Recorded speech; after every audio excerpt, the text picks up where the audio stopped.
Do you want a lush green lawn? You want a garden with lots of beautiful flowers and hardy vegetables? Of course, and composting can help. It's simple. I'll show you how to make it happen.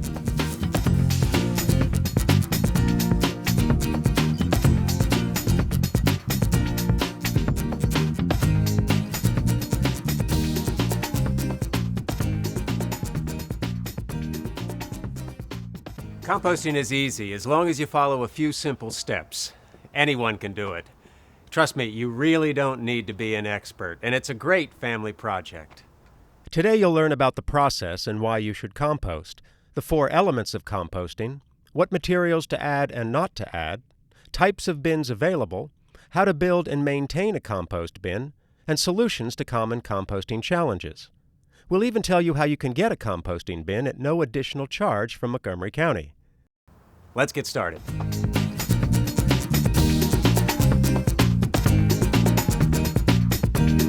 Spending a small amount of time on this process makes compost that's good for your lawn, garden, plants, and even your wallet.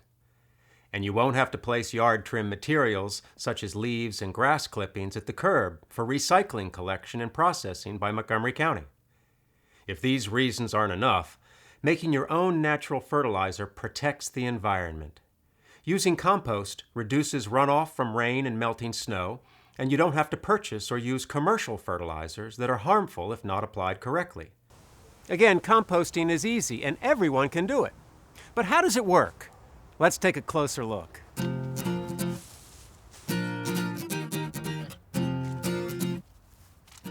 Composting is a biological process. Your yard trim materials break down and become a dark, nutrient-rich, sweet-smelling soil conditioner. This process happens naturally with the help of good insects, bacteria, and microorganisms. While that may not sound all that appetizing to us, it is a tasty combination for plants and lawns, and they will reward you for it. There are 4 things needed to create ideal conditions for finished compost: nitrogen, carbon, moisture, and oxygen. Nitrogen helps build cell structure and comes from green materials such as grass clippings, flowers, and plant trimmings. Carbon provides the energy source in the composting process and comes from brown materials including dry leaves, wood chips, straw, and sawdust. Water is a critical component since the microorganisms need moisture to live. And oxygen supports the insects and microorganisms in the pile which are needed to break down the organic material. Let's talk about some of the materials that you can compost in your own backyard. Most materials can be described as either brown or green. Brown materials are high in carbon and include dry leaves, wood chips, straw, and sawdust. You can also add shredded cotton rags, dryer lint, and limited amounts of oak leaves and wood ash. Green materials are high in nitrogen and include grass clippings, flowers, and plant trimmings.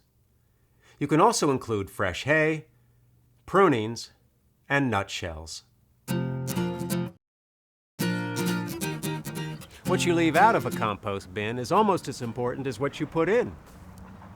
It's important to keep the following materials out of your compost bin: dairy products, fats, grease, lard, or oils, meat, fish, or bones, and vegetable scraps, since these can attract pests such as rodents and unwanted insects. Diseased or insect-ridden plants, and pet waste. These may have diseases, unwanted insects, parasites, bacteria, or viruses that are harmful to humans or can be transferred to other plants. Black walnut, oleander, castor bean, hemlock, and eucalyptus leaves or twigs, and coal or charcoal ash. These contain poisons or substances that may harm soil life or kill other plants. Plants or weeds that have gone to seed. Seeds can get into the finished compost and grow where you don't want them. Pine needles and magnolia leaves take a much longer amount of time to compost, so use them for mulch on top of the soil instead. So remember, leave these materials out of your compost bin to keep away pests such as rodents and insects, stop the spread of weeds, and prevent potential harm to your plants and even your health. When in doubt, leave it out. A good rule of thumb is 3 parts brown material to 1 part green material. Brown materials alone will take a long time to compost, but mixing in some green materials will speed up the decomposition process. But don't worry about getting it exactly right. You'll still end up with good compost. Composting works best when you use a bin, and there are many different types and styles available. So what type is right for you? This depends on the amount of space in your yard, how much material you'll be composting, how fast you want to get finished compost, and your personal taste and style. An ideal compost bin is approximately 3 feet high by 3 feet wide. This size ensures the most efficient rate of composting. Compost piles must be large enough to prevent the rapid loss of heat and moisture, but small enough for proper air circulation. You can purchase a compost bin, build your own, or save time and money by getting one from the Montgomery County Division of Solid Waste Services at no additional charge.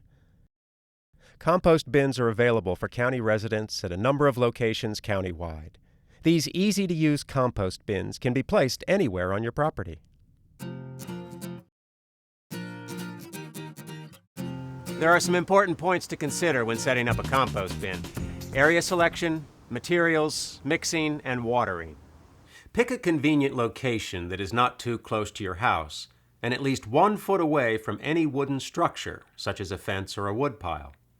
You can set up your compost bin in either a sunny or shady location. If placed in full sun, remember to check the moisture of the pile more frequently. Set your compost bin directly on the ground. To improve drainage, you can place a small layer of twigs on the bottom of the bin. After you add brown and green materials into the compost bin, you'll need to mix it up. Then, add water. If you have mostly dry leaves, you'll need to add more water. Well, that's it. Your job is over. Now sit back and let the insects, bacteria, and microorganisms do theirs.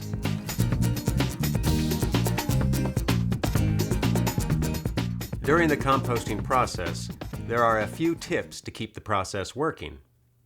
Keeping the pile moist but not wet will promote beneficial bacterial growth. Make a depression at the top of the pile to collect rainwater. If your pile gets too dry, add some water or green materials which have high moisture content.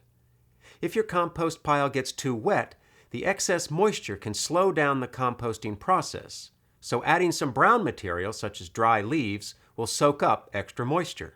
Stirring and turning your compost pile will allow needed oxygen to enter into the pile. Turn your compost pile every week or two, moving the dry materials from the edges to the center. As you add materials, be sure to mix them in thoroughly, especially grass clippings. The optimal temperature range for a compost pile is about 120 to 140 degrees Fahrenheit. Keeping the pile in this range for a period of 5 days creates an ideal environment for the insects, bacteria, and microorganisms to do their work. If the pile gets too hot, it will slow down the composting process. Mix the pile and it will cool down. Naturally, during colder months, the composting process slows down, but you can continue to add material throughout the year. Depending on your particular setup and how much attention you pay to your compost pile, you'll get finished compost in 6 to 9 months. What happens if something goes wrong with your compost? Here are fixes to common issues you may have. The compost pile feels too dry. Bacteria need moisture to live, so you need to add water and/or green materials such as grass clippings. You want the compost to feel moist to the touch, like a damp sponge. The compost pile is too wet. You need to add dry brown materials such as leaves, straw, or sawdust to soak up the extra moisture.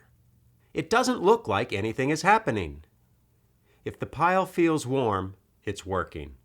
To speed up the process, you need to add green materials and turn the pile to aerate it. The compost pile smells bad.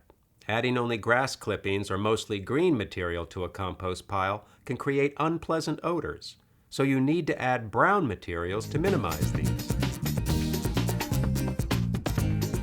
Compost is ready to use when it's crumbly, sweet-smelling, and has turned a rich, dark brown color, like this. You can use your finished compost in gardens and planting beds. Spread about 3 inches of finished compost and then mix it into the top 6 inches of soil. It's a great natural fertilizer and will provide you with better soil consistency. Another great way to use your compost is to make potting soil. Just mix equal parts of compost, sand, and topsoil.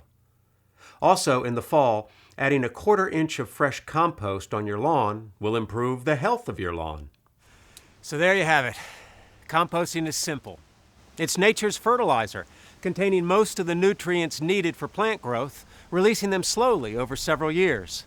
Compost improves soil texture, reduces runoff, retains moisture, and will make your plants and lawn healthier.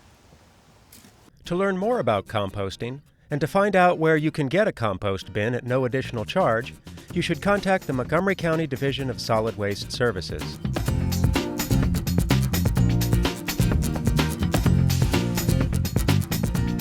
Remember, compost is good for your lawn and garden, saves you money, and helps you protect the environment. So, now that you know, compost. Make it happen.